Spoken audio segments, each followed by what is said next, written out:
আমি কই কি আর পোলায় কই কি, কথায় কথা আসে, রাগ করবেন না তো। বাংলাদেশের ভিতরে একজন নামকরা আলেম, প্রসিদ্ধ মুহাদ্দিস, শাইখুল হাদিস, কয়েকটা মাদ্রাসায় বুখারী পড়ায়, যার জুতার ধুলা আমি পাইলে মাথায় লাগাই, এত বড় আলেম, আমলি আলেম। তো হেমায়েতপুর আলমনগর মাওলানা খালেদ সাইফুল্লাহ আইয়ুবী সাহেবের একটা খুসুসি মজমার ভিতরে সেই আলেম উপস্থিত ছিল। তার মাদ্রাসায় তিনি ইফতায় ঘন্টা করায়, ফতুয়া লেখে, অনেক বড় আলেম। মজমার ভিতরে বলেন, ওই আলেম বলতেছে, আইয়ুবী সাহেব উপস্থিত, যে আমার মাজার ভিতরে ব্যথা করতেছে। কথা বুঝতেছেন? মাজায় ব্যথা করে। এক জায়গায় বন্ধু বান্ধব বসলে সুখ দুঃখের কথা কয় না, তো সে বলতেছে আমার মাজায় খুব ব্যথা। আইয়ুবী সাহেব বলল, কেন আপনার মাজায় ব্যথা? বলে, আমার আব্বা আমার মাজায় একটা লাথি মারছে। আমার আব্বা 22 বছর পর্যন্ত বিছানায় পড়ে আছে, প্যারালাইজ রোগী। 4 বছর আগে আমার মা দুনিয়ার থেকে বিদায়। এখন বাবারে আমার নিজের হাতে খাওয়ানো লাগে, গোসল করানো লাগে। প্রতিদিন ফজরের নামাজের আগে আমাকে উঠতে হয়। আজানের আগে উঠে প্রথমে বাবার প্যাম্পাস গুলা পাল্টায়া দেই। এটা কি সাধারণ পরীক্ষা? কঠিন পরীক্ষা। পুরা বিছানায় প্রস্রাব পায়খানা করে নষ্ট করে ফেলে, নিজের হাতে পায়খানা প্রস্রাবের খেতা পরিষ্কার করি। শুধু তাই না, আমি নিজে আমার আব্বারে উজু করাই, গামছা ভিজায়া, সেই ভিজা গামছা দিয়া শরীরটারে মুইসা দিয়া আতর লাগায়া দেই। এরপরে কেবলামুখী করে বসায় রাখি সলাতুল ফজর আদায় করার জন্য। কেবলার দিকে ফিরে আব্বা বসে থাকে, ইশারায় নামাজ আদায় করে। মুহাদ্দিস সাহেব তার বাবারে কেবলার দিকে ফিরে বসায় রাখছে। বাপ, আব্বা বড় দামি সম্পদ, যার আছে সে বুঝবে না, যার নাই সে বুঝে কত বড় ছায়া, কত বড় নিরাপত্তার হাত আমি হারায় ফেলাইছি, সে বুঝে। আইয়ুবী সাহেব প্রশ্ন করলো, কেমনে আপনার লাথি মারছে? বলে, ভাইজান আমি প্রতিদিন সকালবেলা পরিষ্কার কইরা আমি হাদিসের দর্শে যাই, আবার ওখান থেকে বাসায় আসি। বাসায় আইসা গোসল করায়া, আবার তারে নতুন কাপড় পরায়া, সুন্দর করে আতর লাগায়া, জোহরের নামাজের জন্য কেবলার দিকে ফিরায়া বসায়া রাখি বালিশ দিয়া। এটার দ্বারা বুঝাই আব্বাজান, 3 বেলা যেমন খাইতে পারেন, 5 ওয়াক্ত নামাজ যতক্ষণ জান আছে ততক্ষণ ইশারায় হলেও পড়া লাগবে, পড়তে হবে। ঘটনাক্রমে একদিন আমি আমার আব্বারে ধরতে গিয়া, পরিষ্কার করতে গিয়া বাবায় ব্যথা পেয়েছে। স্ট্রোক করার পর আমার আব্বার ব্রেন ঠিক নাই, কখনো হাসে কখনো কাঁদে, মানসিকভাবে ভেঙে পড়েছে। যখন বাবারে ধরতে গেলাম কাপড় ঠিক করতে গিয়া, বাবায় তখন ব্যথা পাইছে, তখন ডান পাটা সচল ছিল, এটা লড়াইতে পারে। ওই ডান পা দিয়ে আমার মাজায় জোরে একটা লাথি মারছে। কেন আমারে ব্যথা দিবে? কারণ বাপ তো বাচ্চার মতো হয়ে গেছে। বাচ্চাদের কাম কি একটা দেবেন আর একটা দিবে, কথা কন না? তো মুরব্বী তো বাচ্চার চেয়েও দুর্বল। আইয়ুবী সাহেব বলল, ভাইজান লাথিটা খাওয়ার পরে কেমন লাগছে? কয়, খুব ভালো লাগছে। আব্বাই লাথি মারছে, মুহাদ্দিস সাহেব পোলারে। লাথিটা খাওয়ার পর কি করলেন? বলে, লাথিটা খাওয়ার পর আমি আব্বার পাটা ধইরা চুমা দিছি পায়ের পাতায়। পায়ের পাতায় চুমা যখন দিলাম আর বললাম, বাবা আমার পা যখন নরম ছিল তখন তুমি আমারে অনেকবার লাথি মারছো, আমি তোমারে অনেকবার লাথি মারছি, আর এখন তুমি আমার চেয়েও দুর্বল। তোমার ওই পা দিয়া যখন আমারে লাথি মারছো, আমি তো মনে করছি জান্নাতি পা দিয়ে আঘাত করেছো। আমি আমার আব্বার পাটা ধইরা যখন চুমা দিলাম তখন বাবার বদোদয় হয়েছে, জ্ঞান ফিরে আসছে। তখন ওই সবল হাতটা ধইরা আমার আঞ্জায়া ধইরা কপালে ঠোঁট দিয়া খালি চুমা খায়। আর বলে, ও সন্তান, বুঝতে পারছি এলেমের মর্যাদায় মানুষকে কোথায় পৌঁছায়া দেয়। অন্য জেনারেল সন্তান হইলে এরকম পায়ে চুমা দিত না, ধমক দিত, তোমারে ধরতে গেছি তুমি আরো আমারে লাথি মারছো। তো বাপ মা এক অমূল্য সম্পদ, কখনোই তাদের সাথে খারাপ ব্যবহার করা যাবে না। বয়স হয়ে গেছে, দুর্বল হয়ে গেছে, রহমতের ডানা বিছায়া দেন, রব আপনার ঘরে বরকতের ডানা বিছায়া দিবে। ইব্রাহিম আলাইহিস সালাতু ওয়াস সালাম তার বাবাকে বলল, আব্বা, আমি আপনার জন্য রবের কাছে দোয়া করব, তওবা করব, ইস্তেগফার করব। আল্লাহ রাব্বুল আলামিন তার এই দোয়াটা কবুল করে নাই। ইব্রাহিম নবী বাবার জন্য দোয়া করেছে, কিন্তু দোয়া কবুল হয় না, কারণ হেদায়েতের মালিক কে? আল্লাহ জানায় দেয়, ইব্রাহিম এই দোয়া কবুল হবে না। কেন? হেদায়েতের মালিক তো ইব্রাহিম তুমি না, হেদায়েতের মালিক আল্লাহ। তোমার আব্বা নাফরমানি করেছে, বেঈমান হয়ে কবরে যাবে, হাসরের ময়দানে তোমার আব্বার বাহ্যিক আকৃতি থাকবে না, একটা ব্যাঙের মতো প্রাণী বানায়া সামনে রাখবো, তুমি বুঝবাই না যে এটা তোমার আব্বা, তোমার সামনে জাহান্নামে নিক্ষেপ করা হবে। বাবার আকৃতি থাকলে তোমার কষ্ট লাগবে, বাবার প্রতি ভালোবাসা বেড়ে যাবে। এজন্য আমি রব আকৃতি রাখবো না, প্রাণী বানায়া ফেরেশতাদের দ্বারা জাহান্নামে ফালায়া রাখবো। আল্লাহু আকবার। ইব্রাহিম নবীকে যখন আগুনে ফালানো হয়, আগুনে যখন ফালাবে, ইন দি মিন টাইমে হযরত জিবরাইল আয়েশা দাঁড়ায় বলে, ওগো আল্লাহর পয়গম্বর, আমি আপনার সহযোগিতায় আসতে চাই।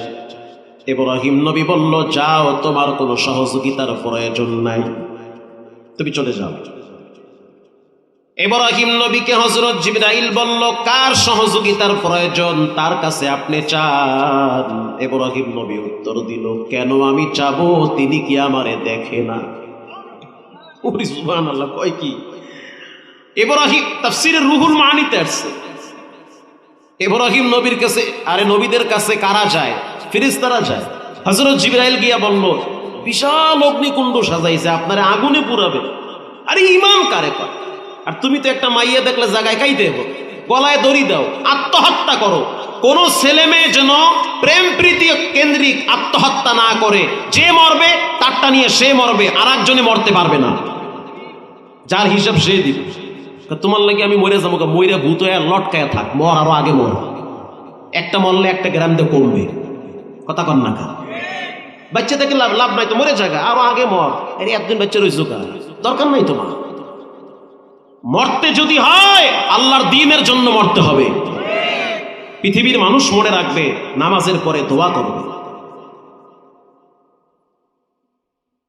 হযরত জিবরাইলকে বলল, যাও, তোমার কোনো সহযোগিতার প্রয়োজন নাই। কার কাছে প্রয়োজন চাও? হযরত ইব্রাহিম বলল, আমি কেন যাব? সে কি আমারে দেখে না? ব্যাখ্যা হলো, আমি তো আমার জন্য বিপদে পড়ি নাই। আহা, বুঝেন নাই? আমার হাতে যে হ্যান্ডকাপ, আমারে যে উলঙ্গ করবে, নমরুদের আগুনে ফালাবে, এটা কি আমার জন্য? কার জন্য? তা আমি কেন চাবো? সে দেখে না? সে তো দেখে। কি চাচা, দেখে না? একে বলি ঈমান। অনেক আলেমদের কথা শুনছি, জেলখানায় টাকার বস্তা অফার করছে, টাকার বস্তায় লাথি মেরে বলেছে যে টাকার বস্তার প্রয়োজন নাই, হাসি মুখে রশি, ফাঁসির রশি গলায় নিব, তারপরও নাস্তিকদের সামনে মাথা নত হবে না। তা আমরা তো তাদেরই সন্তান, সেই রক্ত আমাদের ধমনীতে আছে না নাই? ইব্রাহিম নবী বলল, যাও, তোমার সহযোগিতার দরকার নাই। আল্লাহ রাব্বুল আলামিন ডাইরেক্ট আগুন রে অর্ডার করছে। এটা করার আগে হযরত ইব্রাহিম আলাইহিস সালাতু ওয়াস সালামের শরীরে কোনো পোশাক ছিল না, শুধু একটা পায়জামা ছিল। পৃথিবীর ইতিহাসে একজন পয়গম্বরকে দ্বীনের জন্য, তাওহীদের জন্য, আল্লাহর জন্য উলঙ্গ করা হয়েছে, ওই পয়গম্বর হলো ইব্রাহিম আলাইহিস সালাম। লম্বা ফিতা ছিল, ইব্রাহিম নবী তো উঁচা লম্বা ছিল, অনেক স্বাস্থ্যবান ছিল। তো নমরুদ বলতেছে, এই আজার, তোমার বেটা উলঙ্গ কইরা ফালাইতে হবে অগ্নিকুণ্ডে, অতএব পায়জামার ফিতা ধইরা তুমি টান দিবা। এটা কি সাধারণ কষ্ট বলেন ভাই? বাবারে যদি বলে ছেলেকে উলঙ্গ করো, এটা কি সাধারণ পরীক্ষা? সাধারণ পরীক্ষা। ইব্রাহিম নবীর সামনে যখন বাবায় দাঁড়ায় গেল, ইব্রাহিম নবী প্রথমে মনে করেছে বিপদের সময় তো অন্তত পক্ষে মা বাবা সন্তানের পক্ষে থাকে, হয়তো আমার আব্বা এই বিপদে আমার পক্ষে ছায়া দেওয়ার জন্য আসছে। যখনই ইব্রাহিম নবীর পায়জামার ফিতা ধরে টান মারছে, ইব্রাহিম নবী চোখের পানি ছেড়ে দিয়ে বলে, মালিক তুমি ছাড়া আমার কেউ নাই। আল্লাহ ডাইরেক্ট আগুন রে অর্ডার করছে, কুলনা ইয়া নারু কুনি বারদান ওয়া সালামান আলা ইব্রাহিম আকে লুৎফে খেশরা ইবহারে গোল বাখলি নাসনারে রাগুল জারে কো। ইব্রাহিম নবীরে যখন আগুনে ফেলাইছে, একটা ব্যাঙ আইসা খালি মুদবার লাগছে। ব্যাঙের প্রস্রাব তো কমপক্ষে 2 কেজি হইবে। ও আল্লাহ, তা কয় কেজি? আধা কেজি না আরো কম? 1 পোয়া? আরো কম? যাক 50 গ্রাম, এত কম। তাফসীরের আলোচনা, এই ব্যাঙ আইসা খালি প্রস্রাব কইরা আগুন নিবাইতে চায়। একজনে ভেটকি মাইরা কয়, একটু ব্যাঙ আবাস ওটা মুতা দিয়া হে আইসে ইব্রাহিম নবীর আগুন নিবাইতে। ব্যাঙ জবাব দেয়, আমার প্রস্রাব দ্বারা আগুন নিববে না জানি, কিন্তু আমার রব দেখুক আমি ইব্রাহিমের পক্ষে আছি। সুবহানাল্লাহ। এই কথার দ্বারা বুঝে নেন মৃত্যু পর্যন্ত কোরআনের পক্ষে থাকা লাগবে। আপনি না মুসলমান, কবরে যাওয়া লাগবে কোরআনের পক্ষে, নীতি নৈতিকতার পক্ষে, নবীর আদর্শের পক্ষে থাকা লাগবে। মৃত্যুর সময় যেন কোরআনের আয়াত পড়তে পড়তে আপনার মরণ হয়, এই মানসিকতা লাগবে। এইটাই বুঝাইলাম এতক্ষণ ধরে, আলোচ্য বিষয়ের ভিতরে ঢুকিই নাই। আমি তেলাওয়াত করছি সূরা মাউন। আমি আর আধা ঘন্টা কথা বললে আপনারা থাকবেন? কষ্ট হবে না তো? সূরা মাউন তুচ্ছ বিষয়। এই সূরাটা যখন নাজিল হয়, প্রেক্ষাপট, শানে নজুল, অন্তত পক্ষে একটা সূরার তরজমা শুনেন। এই সূরাটা যখন নাজিল হয়, নাজিল হওয়ার আগ মুহূর্তে নবী করিম সাল্লাল্লাহু আলাইহি ওয়াসাল্লাম তিনি বাইতুল্লাহর সামনে বসে আছে, আল্লাহর ঘর কাবার সামনে বসে আছে। এক যুবক নবীর সামনে দিয়া চোখ মুছতে মুছতে যায়, আর ফোফায়া ফোফায়া কাঁদে, আফসোস করে, আক্ষেপ করে। নবী তো হইল সমস্ত এতিমদের সরদার, উম্মতের দরদি, রহমাতুল্লিল আলামিন। প্রশ্ন করল, কেন কাঁদো, কি হয়েছে? যুবক বলতে আছে, মুহাম্মদ সাল্লাল্লাহু আলাইহি ওয়াসাল্লাম, আপনার চাচা আবু জেহেল আমাদের সম্পদগুলা গ্রাস করেছে। আমাদের দেশেও তো অনেক হাজি গাজি, অনেক বড় বড় মুত্তাকি বান্দারা আর একজনের জমি জাল দলিল করে খায়, খাইতে আছে, খাইতে থাকুক, আগুন খায়। আপনার চাচা আমার সম্পদ দখল করে খাইতে আছে। এটা বলার সাথে সাথে আল্লাহর হাবিবের বড় কষ্ট লাগছে। আবু জেহেলের চরিত্র হলো, যখন কোনো মানুষ মুমূর্ষ অবস্থায় বিছানায় পড়ে যায়, তখন আবু জেহেল গিয়া ওই ব্যক্তির মাথায় হাত বুলায় দিয়া পাম্পট্টি মারে। তোমার 2-3টা ছেলে আছে, এদের দায়িত্ব আমি নিব, তোমার পুরা ফ্যামিলির দায়িত্ব আমার মাথায় নিলাম, তুমি টেনশন করবা না।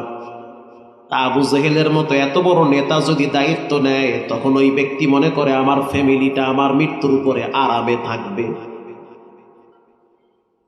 যখন ওই ব্যক্তি মারা গেল, মারা যাওয়ার পর কয়েকদিন সন্তানদের সাথে আবু জেহেল ভালো ব্যবহার করেছে। এরপরে ঘাড় ধাক্কা দিয়া ঘর থেকে এতিমদেরকে নামায়া দিছে।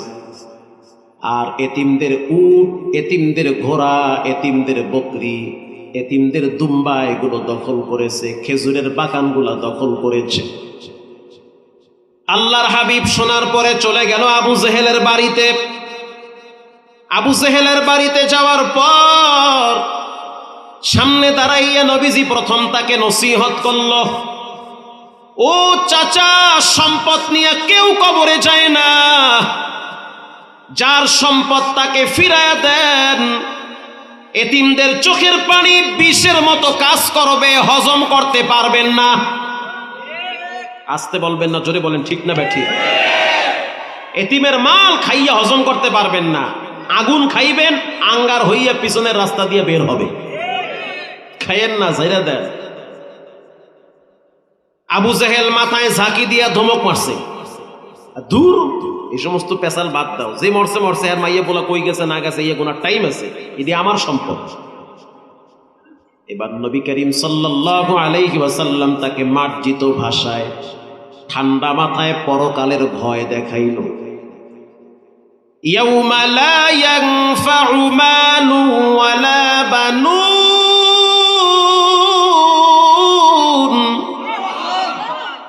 কিয়ামতের দিন মাল কাজে আসবে না। তো এই মাল খায়া লাভ কি? সন্তান কাজে আসবে না। এই সম্পদ অবহিত পন্থায় কামাই করে সন্তানের জন্য রেখে গিয়ে কোনো লাভ নাই। ইল্লা মান আতাল্লাহা বিকলবিন সালিম, একমাত্র পবিত্র আত্মাগুলো কাজে আসবে। এই বয়ান করার সাথে সাথে আবু জেহেল ধমক দিয়া বলল, কিয়ামতের ময়দানও বিশ্বাস করি না। আরো জোরে বলেন। সাথে সাথে কোরআনের আয়াত আল্লাহ নাজিল করলেন, আরাআইতাল্লাযী ইউকাযযিবু বিদ্দীন ফাযালিকাল্লাযী ইয়াদুউল ইয়াতীম ওয়া লা ইয়াহুদ্দু আলা তাআমিল মিসকিন ফাওয়াইলুল লিল মুসাল্লিন। এক টানে 5টা আয়াত নাজিল হয়েছে। ওগো আল্লাহর হাবিব, ওগো আমার বন্ধু, আপনাকে ওই ব্যক্তিকে দেখেছেন। ওই ব্যক্তি মানে আবু জেহেল। বলেন, ওই ব্যক্তিকে? আরাআইতাল্লাযী ইউকাযযিবু বিদ্দীন, যেই ব্যক্তি কিয়ামতের ময়দানকে বিশ্বাস করে না। ফাযালিকাল্লাযী ইয়াদউল ইয়াতীম, এতিমের ঘাড় ধাক্কা দিয়া তাড়ায়া দেয়। বলেন, ওই এতিমরে তাড়ায়া দিছে কি দেয় নাই?